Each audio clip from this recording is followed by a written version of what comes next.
What do you think's wrong with this bed? It's not central, Corporal. One thing. What's a big major thing that really hits you as soon as you look at it? It's more than 12 inches, Corporal. Oh, Hanlon, come here. Tell him. Hole in the bed, Corporal. Put another blanket on. Now. Each lad has been issued with one china mug. Any breakages will be replaced at their own expense. Corporal New Yorkis has a special way of dealing with any dirty ones. If it breaks, you clean it. When I tell you. It will appear that I'm a better shot than him. Hunnits. Hunnits. Break it. Too late, you only get one shot. Give it back to him. Michael Honzik is still failing to impress his corporal. Time and a place, son. This is not it. I must not think that I'm better than the corporal. I must not think that I'm better than the corporal. I must not think that I'm better than the corporal. You are no longer in civil life. You are now in the military. Yes, Corporal. Look at me. Don't do it.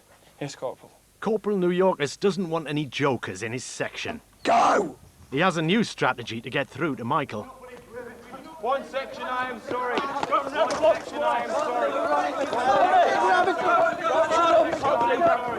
One section, I am sorry. One section, I am sorry.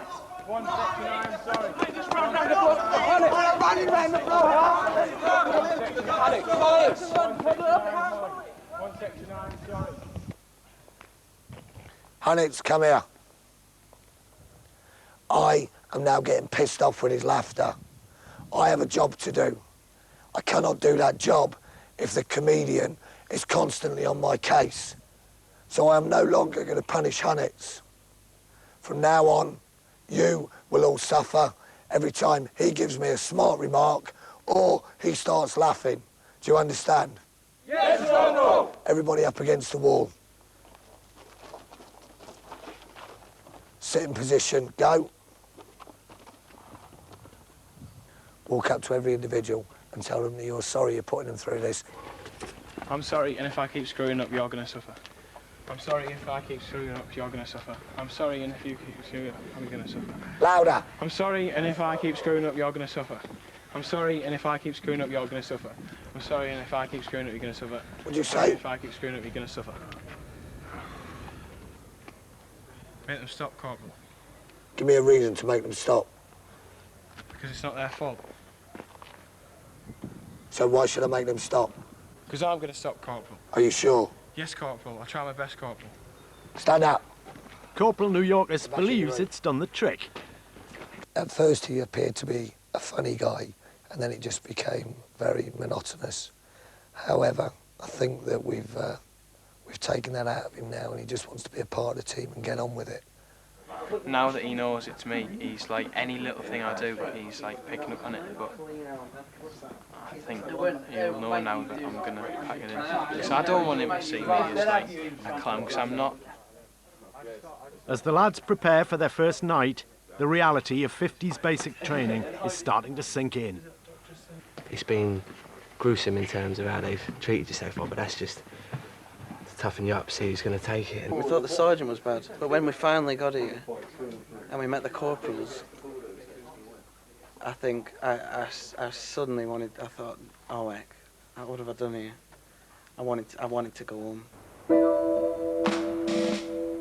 The first sign of what the others were feeling came after lights out. Everybody gave a pretty cool, upfront impression, but of course we were only kids, and there was seething emotions going on underneath. It was a lonely night, and I lay there, took these sheets up, and I remember the sounds around the room. One guy next to me from Cornwall was crying.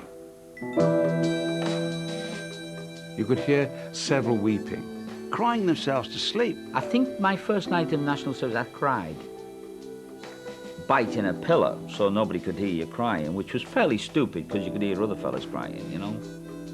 And the happiest moment of that day was getting under the blanket at 11 o'clock, knowing you've got till 6 o'clock the next morning when they couldn't get you. Night all, night John boy. Night John boy. Gentlemen, good night. Good night, Corporal. Good night, Corporal.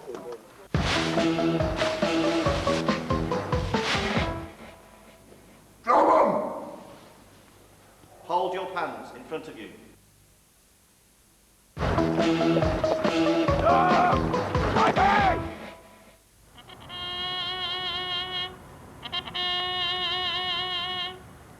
It's 6 a.m. The lads' first morning away from home. They're in for a rude awakening. Get something on your feet and get out on the mark. Hurry up. 10, 9, 8. Where is your tools? Well, use your underwear. Get a move on. Come on. The first morning, the bugle at 6 o'clock. Oh. The back room door was thrown open and snow and sleet poured in. Oh, God, it was freezing. And this corporal yelled obscenities at us and told us to get out of bed. Rise and shine! I was a bit slow getting out of bed and he tipped me out of bed. You want to sleep your legs away? Come on, show a leg there! Come on, get your feet on the floor, and the shouting that was going on and the bawling. This is the army, not a holiday camp. Oh, it was hard work. Some very rude remarks were made about getting out of your bed and what you were doing before you got out of your bed. The beds were always referred to by NCOs as wanking pits. Come on, lads. Hands off cocks, on with socks. And other inviting phrases. Get in threes. We're in the army now. Come on. Even though it's May, at 6 a.m. the temperature is a chilly 8 degrees. Why are you not washed and shaved yet? Hurry up. Hurry up. Make sure you wash under your arms because you stink. What do you do? Wash under your arms, Corporal. Why? How can you wash with your glasses on, you lunatic? If your nuts are sweaty, wash them. It was freezing cold in the winter. There was bloody ice on the systems. All the pipes had bursten there. There was... and you all had to shave in cold water. The water wasn't hot enough for all of us. So it was the first ones here got hot water, and the others got lukewarm, and then generally me, because I was last, cold. In the early morning rush, there's something one section has overlooked. None of you, not one of you, can be asked to get your beds made. I find that extremely strange. That is just like taking the piss out of me. Now then, get yourselves ready for breakfast. Let's go. Do me a favour, because I'm a very busy man. Go and lob that outside. You want to strip your bed down before I get the opportunity to do it? You have 30 minutes before breakfast. When I come back in here, I expect this room to be absolutely immaculate, bedding and all. What do you do with your beds in the morning? Bed box, sir. So why aren't they there? Get on with it. If they can't get their blankets folded into what's known as a bed box, they won't be joining 2 section for breakfast. It's not much of an incentive. Cold, greasy egg sandwich at 7 o'clock in the morning. It's not my usual staple breakfast, so it's kind of hovering around here, so I'm trying to mentally get it to go down and stay there. When I start running, then you'll probably see it again. I'm sure he'll rear his ugly head and say hello again. Hopefully the bed boxes are now up to scratch. Look at that. If that was a face, it would be a smashed-in face, wouldn't it? Because it is down at that end, up at that end, and sort of smiling in the middle. Should it be confused on the end of your bed? No, Corporal. Where would it be better suited being confused? Under my bed, Corporal. Really? Okay, get your bed box and put it under your bed and talk to it and cheer it up. And when it comes back out, make it nice. It will not be happy unless you talk to it. Copeland, talk to the frigging bed box. Okay, Corporal. Come on, bed box. Make you happy, come on. Come on, bed box. I'm gonna cheer you up. Is it ready to come out? No, Corporal. I'll get under there, make it ready. Faulkner, who is hiding in the edge of your blanket there? No one, Corporal. But you agree that there is room for somebody to get in there? I certainly do, Corporal. Call them! Who's in my bed box? Copeland, talk to your bed box. Come on, bed box. Why are you all giggling?